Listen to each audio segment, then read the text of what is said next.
Friends and family, members of 1st Battalion, 6th Infantry, regulars by God. It is truly a sad day for patriots that I stand here before you.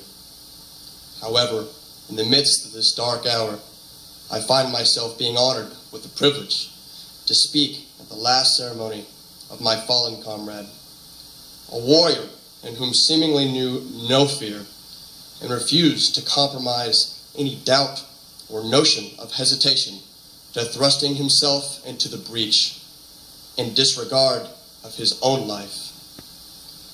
His unwavering bravery I witnessed firsthand when he saved my very own life in the battle for Sadr City, Baghdad, October 8 of 2008.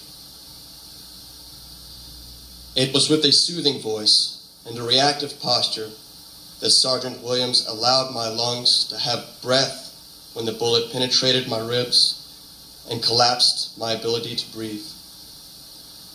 Gasping for air and watching my vision tunnel and feeling my mouth fill with my own blood was enough to convince me of my final moments. I had started to give up and let the inevitable rush over me until in a calm voice I heard, "Josh, breathe out." And so I did. I felt the hands of Sergeant Williams repair the wound and yet still allow my lungs to have oxygen.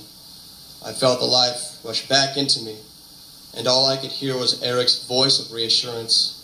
As I looked back and searched for his face to attempt to see the reality of my wound on his expression, I expected a panicked and fearful face, yet in its place was his smile and the remark, "I guess you should have zigged when you zagged, eh, high speed?"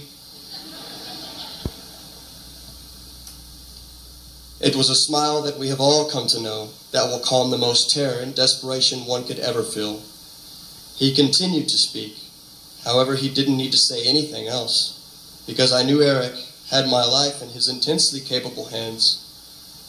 Eric Williams epitomized the warrior ethos and was the most remarkable soldier I have ever known and will ever know. The greatest privilege an American could have was to serve with you, and the greatest fight I have ever had was alongside of you. You lived the good life, and you have fought the great fight. And you did it for the colors in which we call our home, our America, and our way of life. And it is with this that I dedicate this poem in remembrance of you, for it is this poem that speaks about you and the way you lived your life. Live your life that the fear of death can never enter your heart. Trouble no one about their religion. Respect others in their view and demand that they respect yours. Love your life. Perfect your life. Beautify all things in your life. Seek to make your life long and its purpose in the service of your people and your country. Prepare a noble death song for the day when you go over the great divide. Always give a word or a sign of salute when meeting a passing friend, even a stranger when in a lonely place.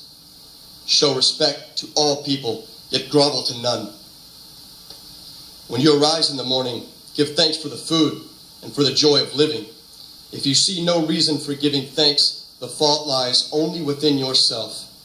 Abuse no one and no thing, for abuse turns the wise ones to fools and robs the spirit of its own vision.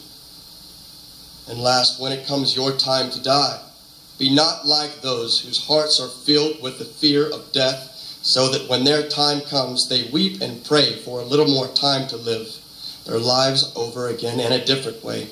Sing your death song and die like a hero going home. Sergeant Eric Williams, I will see you on the high ground.